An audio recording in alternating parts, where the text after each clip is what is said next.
In the modern era, we are constantly bombarded by an overwhelming tidal wave of opportunities, responsibilities, and urgent requests. We live in a world that celebrates the hustle, a culture where the person with the most packed calendar is often seen as the most successful. But beneath this veneer of productivity, many of us feel like we are drowning. We are stretched thin, spread across too many projects, and ultimately making only a millimeter of progress in a million different directions. We feel busy, but we don't feel productive. We feel active, but we don't feel effective. This book is designed to be the antidote to that modern malaise. It is an invitation to step off the treadmill of doing everything and step onto the path of doing what actually matters. The journey we are embarking on is centered around a philosophy called essentialism. This is not just a time management strategy or a productivity hack. It is a systematic discipline for discerning what is absolutely vital and then ruthlessly eliminating everything else. By the time you reach the final pages of this book, you will have a completely different perspective on your time and energy. You will learn why less is frequently the key to more impact, more joy, and more clarity. We will explore how to reclaim your power of choice, why play and rest are actually your greatest competitive advantages, and how to say no with grace and confidence. You will discover the psychological traps that keep us stuck in failing projects and learn the tactical methods for executing your goals with minimal friction. This book is for the person who is tired of being tired and ready to make their highest possible contribution to the things that truly matter. It is time to stop trying to do it all and start doing the right things. The journey toward a more intentional, impactful life starts here. Before we dive into the specific tactics of the essentialist lifestyle, it is important to understand the high-level landscape of this philosophy. Essentialism is built on the core premise that almost everything is noise, and only a few things are exceptionally valuable. This stands in direct opposition to the non-essentialist mindset, which views everything as equally important and tries to fit it all in. Throughout this book, we will examine three main pillars: explore, eliminate, and execute. First, we must learn how to explore and discern the vital few from the trivial many. This requires a shift in how we perceive our choices and our environment. Second, we must learn how to eliminate the non-essentials. This is often the hardest part, as it involves navigating social pressures and our own internal biases, such as the fear of missing out or the pain of letting go of past investments. Finally, we will look at how to execute. Once we have cleared the path, how do we make the performance of the essential tasks almost effortless? We will explore these themes through a variety of lenses, from behavioral psychology experiments involving learned helplessness to the corporate cultures of Silicon Valley giants like Google and Pixar. We will look at historical failures like the Concorde jet and athletic triumphs like those of Michael Phelps. By looking at these diverse examples, you will see that essentialism is a universal principle that applies to every facet of human endeavor. Prepare to challenge your assumptions about work, play, and what it means to live a successful life. One of the most fundamental barriers to living an essential life is the feeling that we no longer have a choice. We often find ourselves using language that betrays this loss of agency. We say things like, "I have to do this report," "I have to attend this meeting," or "I have to go to this social event." This language, the "I have to" mindset, is the hallmark of the non-essentialist. When we speak and think this way, we are essentially surrendering our most precious asset, our ability to choose. When we forget our ability to choose, we learn to be helpless. The concept of learned helplessness is a powerful psychological phenomenon that explains why so many people remain stuck in overwhelming, unfulfilling lives. The term itself stems from a series of groundbreaking, albeit difficult, experiments involving dogs. In these studies, researchers divided dogs into three groups. The first group was placed in a harness and given electric shocks that they could stop by pressing a lever with their noses. They had control. The second group was given the same shocks, but their lever did nothing. The shocks were stopped only when the first dog pressed its lever. This second group had no control over their discomfort. The third group received no shocks at all. Later, All the dogs were placed in a large shuttle box divided into two sections by a low partition. One side of the box administered shocks while the other side was safe. When the shocks started, the dogs from the first and third groups, those who had either experienced control or no trauma, immediately jumped over the partition to safety. However, the dogs from the second group, those who had learned that their actions had no effect, simply lay down and whimpered. They didn't even try to escape, even though the exit was right in front of them. They had been conditioned to believe they were powerless. As humans, we often fall into this same trap. When we become chronically overwhelmed by an endless list of tasks, we start to feel like the dogs with the broken lever. We become so accustomed to the feeling of being buried under to-dos that we approach our lives with a sense of passivity. We stop evaluating whether a task is actually worth doing and instead just react to whatever is shouted the loudest. This learned helplessness manifests in two distinct but equally damaging ways. Some people respond by giving up entirely. They become disengaged at work, let their health slide, and stop pursuing their passions because they feel that no matter what they do, it won't make a difference. Others respond with hyperactivity. They try to do everything. They accept every invitation, join every committee, and volunteer for every project. At first glance, these people might seem like the opposite of helpless. They look like go-getters. But in reality, they are just as passive as the person who has given up. By saying yes to everything, they are failing to exercise their power of choice. They are letting the world dictate their schedule rather than deciding for themselves what is most important. The truth is that if you do not prioritize your life, someone else will. When we surrender our power to choose, we hand over the steering wheel of our lives to our bosses, our neighbors, our families, and even to strangers on the internet. The person who offers the choice, the one who sends the invite or assigns the task, is the one with the power. But we can reclaim that power by shifting our internal dialogue from "I have to" "I choose to." This isn't just a semantic trick. It is a fundamental shift in how we relate to the world. It is the first step toward essentialism, recognizing that while we cannot control our options, we always have the power to choose which option to pursue. In our modern, achievement-obsessed culture, we have been conditioned to view play as a luxury or, worse, a waste of time. We draw a hard line between work, which is serious and productive, and play, which is trivial and purely for entertainment. We think that if we aren't grinding, we aren't winning. However, the essentialist understands a profound truth that the rest of the world has forgotten. Play is not a distraction from work. It is an essential catalyst for it. Play is a vital tool for inspiration and discovery. When we allow ourselves to play, we free our minds from the rigid structures of productive thinking. This mental freedom allows us to approach our lives and our problems creatively. There are three primary reasons why play is so effective. First, it helps us develop novel connections between disparate ideas. When we are playful, we are more likely to see patterns and possibilities that our serious brain would overlook. Second, play is a powerful antidote to stress. High stress levels are one of the leading causes of unproductivity, as stress triggers the fight or flight response, which shuts down the creative centers of the brain. Finally, play actually helps us prioritize. By stepping back and engaging in something joyful and low stakes, we often gain a clearer perspective on which of our many tasks are actually vital. This isn't just abstract theory. It is a principle put into practice by some of the most successful companies in the world. Think about the cultures of Twitter, Pixar, and Google. These companies don't just allow play, they actively promote it. At Pixar, the offices are often decorated with elaborate themes, and employees are encouraged to personalize their workspaces in whimsical ways. Google is famous for its 20% time, and its office environments that feature everything from giant dinosaurs to thousands of Star Wars figurines. Some of these companies even offer improv comedy classes to their staff. They don't do this to be quirky. They do it because they know that a playful employee is an inspired, creative, and ultimately more productive one. However, as important as play is, it must be supported by another often neglected pillar: rest.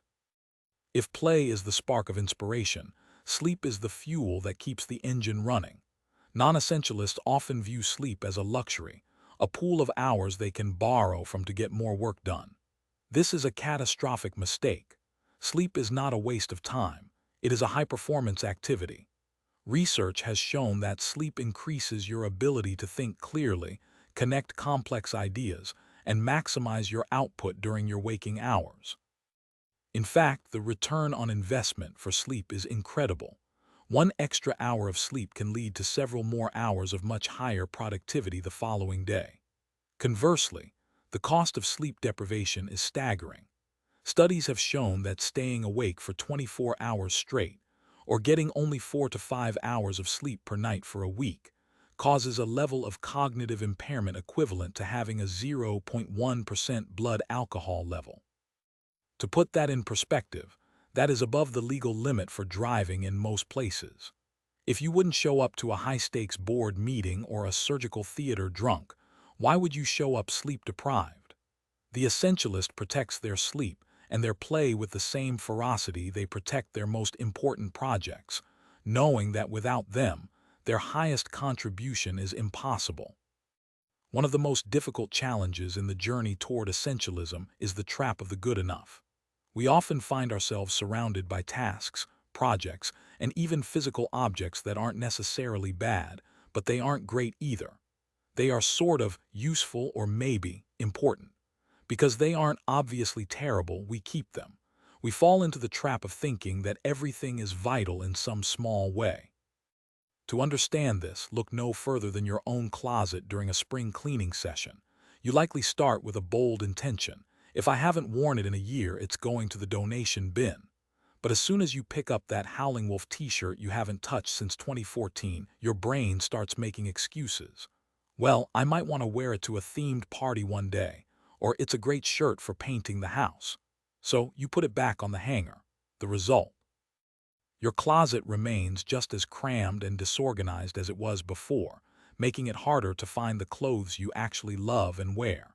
The essentialist avoids this trap by using extreme criteria for selection. If we use broad, vague criteria, we will always find a reason to say yes. Instead, we need a filter that is so fine it only lets the truly exceptional through. One of the most effective tools for this is the 90% rule. Here is how it works. When you are making a decision, whether it's about a project at work or a shirt in your closet, identify the single most important criterion for that decision. For the closet, it might be, do I feel great when I wear this? Then give the item a score between 0 and 100 based on that criterion. Under the 90% rule, if the score is anything less than a 90, it's a 0. Even an 89 is a no. By discarding everything that isn't a 90 or above, you ensure that you are only left with the absolute best. Another powerful method is the clear yes or clear no rule. The logic is simple. If it isn't a hell yes, it's a no. To put this into practice, create a list of 3 minimum requirements that an opportunity must meet to even be considered. Then, create a list of 3 ideal or extreme criteria. To earn a yes, the opportunity must pass all 3 of the minimum requirements and at least 2 of the 3 ideal requirements. Let's go back to that Howling Wolf shirt.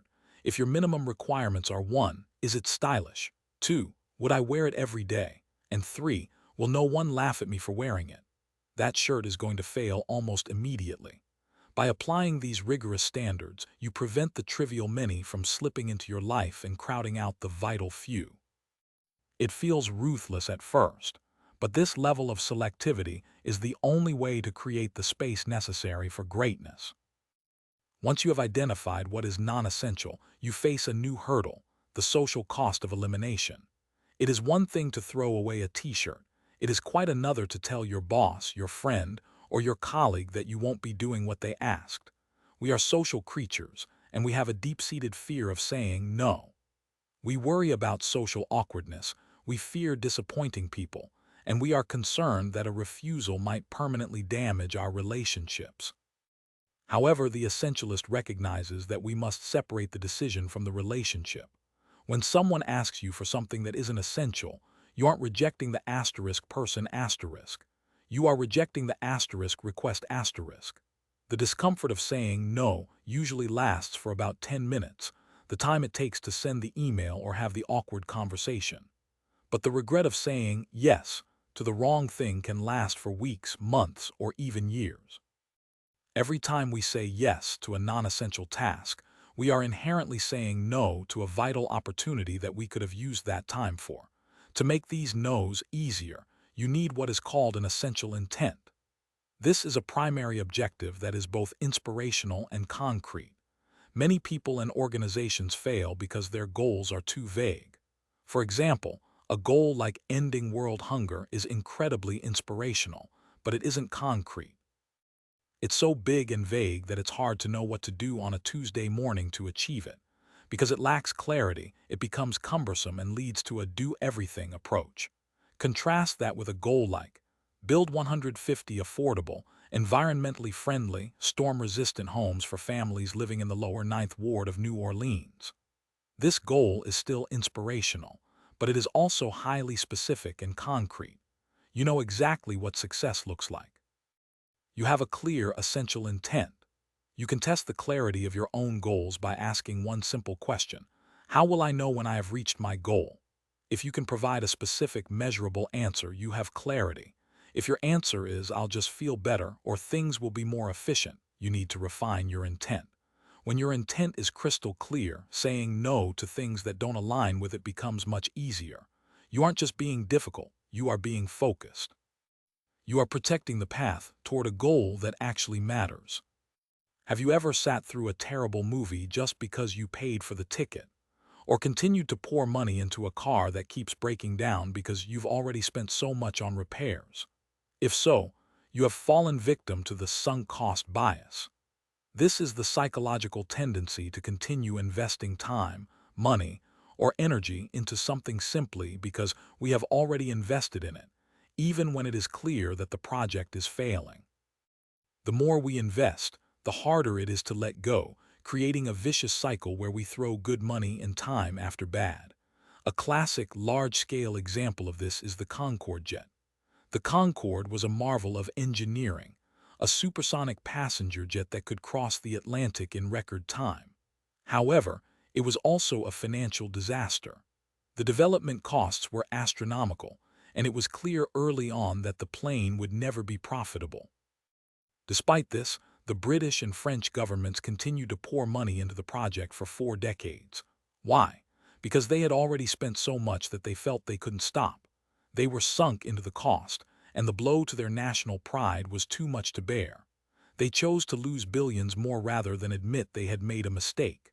The essentialist has the courage to admit when they are wrong. They know that the time and money already spent are gone forever. They are sunk. The only question that matters is, if I weren't already invested in this, how much would I invest today? If the answer is nothing, then it's time to cut your losses and abandon ship. One of the best ways to avoid these traps altogether is by setting clear boundaries. In our culture, boundaries are often seen as restrictive or unfriendly. But for the essentialist, boundaries are liberating. To understand why, imagine a school located next to a very busy, dangerous road. If there is no fence, the children are restricted to playing in a tiny area right next to the school building, and the teachers must spend all their time nervously watching the children to make sure no one wanders into traffic. But what happens if you build a sturdy fence at the edge of the property? Suddenly, the teachers can relax and focus on teaching, and the children can run and play freely across the entire yard. The fence, the boundary, actually created more freedom, not less. In your own life, you need to build fences. This might mean setting a hard boundary between work and home. If you decide that your children are not allowed in your home office during work hours, then you must also decide that work is not allowed in the living room during family hours. Boundaries protect your time and energy from being nibbled away by non-essential demands, allowing you to be fully present and effective in whatever zone you are currently in. Once you have cleared the non-essentials from your life, the final step is execution. How do you actually get the vital things done? The non-essentialist approach to execution is to try harder, to use brute force and willpower to push through obstacles. The essentialist, however, looks for ways to remove the obstacles themselves. They identify what is slowing them down and eliminate it, rather than just working around it. Consider the story of a Boy Scout leader trying to get his troop to their campsite before dark. The scouts are all carrying backpacks with equal weight, but some scouts are naturally faster than others. This causes the line to stretch out, and the slower kids at the back risk getting lost or left behind. A non-essentialist leader might try several workarounds. First, he might stop the whole group every 15 minutes to let the stragglers catch up. This keeps everyone together but wastes a lot of time. Next, he might put the slowest kids at the front of the line. This ensures no one gets left behind, but it slows the entire troop down to the pace of the slowest walker, meaning they still won't reach camp before nightfall. The essentialist leader looks for the bottleneck, the actual constraint. He realizes that the weight in the backpacks is the variable he can control. He takes some of the gear out of the slower kids' packs and distributes it among the faster, stronger kids. By redistributing the friction, the slower kids can move faster, the faster kids are challenged but still capable, and the entire troop moves more efficiently as a single unit. They reach the camp on time because the leader addressed the root cause of the slowness. In addition to removing friction, the essentialist prepares for the unexpected by building buffers. One of the most common human errors is the planning fallacy, the tendency to underestimate how long a task will take. We assume everything will go perfectly, but in the real world it rarely does. There is traffic, the printer breaks, or a child gets sick. The essentialist builds a 50% buffer into their schedule. If you think a task will take an hour, give yourself an hour and a half. If you think it will take 2 days to prepare a presentation, start 3 days early. This buffer isn't wasted time. It is an insurance policy against the friction of life. It allows you to handle unexpected problems without blowing your deadlines or sacrificing your peace of mind. By removing obstacles and building buffers, execution becomes a smooth, almost effortless process. Many people believe that success comes from a single heroic effort, a big break, or a massive all-nighter. But in reality, true success is almost always the result of small, incremental steps taken consistently over time. These small wins create a sense of momentum. Each minor success builds your confidence and gives you the energy to take the next step. Furthermore, small steps allow you to course correct. If you take a giant leap in the wrong direction, it's a disaster. If you take a small step, you can easily adjust your path. The power of small wins is perfectly illustrated by the police department in Richmond, Canada. For years, they struggled with high rates of recidivism, the tendency of criminals to reoffend. They tried the big solutions, tougher laws, longer sentences, and more aggressive policing. Nothing worked. Finally, they decided to try a completely different small-scale approach focused on positive reinforcement. Whenever a police officer saw a young person doing something positive, like picking up litter or wearing a bike helmet, they didn't just ignore it. They gave the youth a positive ticket, which could be redeemed for movie tickets or entry to youth events. It was a tiny gesture, but it changed the relationship between the youth and the police. Over the course of a decade, this program of small, positive interactions led to a staggering 60% drop in recidivism. By focusing on small wins, they achieved a massive transformation that the big solutions couldn't touch. To sustain this kind of progress, the essentialist relies on the power of routine. A routine turns difficult tasks into habits. When something becomes a habit, it requires significantly less mental energy to perform. It becomes automatic, which frees up your brain to focus on the creative or complex aspects of the work. Take the example of Michael Phelps, the most decorated Olympian of all time. His success wasn't just due to his physical talent. It was due to a meticulously designed routine created by his coach, Bob Bowman. Every morning when he woke up and every night before he went to sleep, Phelps would visualize a mental videotape of the perfect race. He would see every stroke, every turn, and even how the water felt on his skin. He did this so many times that by the time he got to the Olympic starting blocks, he didn't have to think about how to swim. He just had to play the tape. His routine had made excellence his default setting. By building routines that align with your essential intent, you make the execution of your most important work not just possible, but inevitable. As we conclude this exploration of essentialism, it is important to remember that this is not a one-time event but a lifelong discipline. The world will never stop trying to pull you into the non-essential. There will always be more emails, more requests, and more opportunities than you have time for.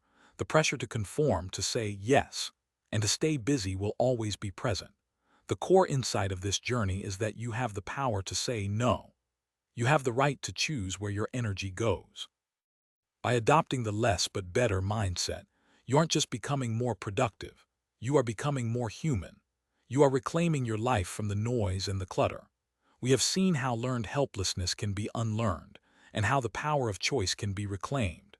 We have explored the vital roles that play and rest play in a high-performing life. We have learned tactical tools like the 90% rule and the importance of a concrete essential intent. We have seen how to avoid the sunk cost bias and how to use boundaries, friction removal, and buffers to make execution seamless. And finally, we have looked at how small wins and routines can turn these principles into a sustainable way of life. The practical takeaway is this: start small. Look at your calendar for the coming week and find one thing that is a 7 or an 8 and turn it into a no to make room for a 10. Protect your sleep tonight as if your life depended on it. Find 10 minutes to play or dream without any specific goal in mind. The knowledge you have gained here matters because your life is finite. Your time and your energy are your most precious resources. To spend them on things that don't matter is a tragedy.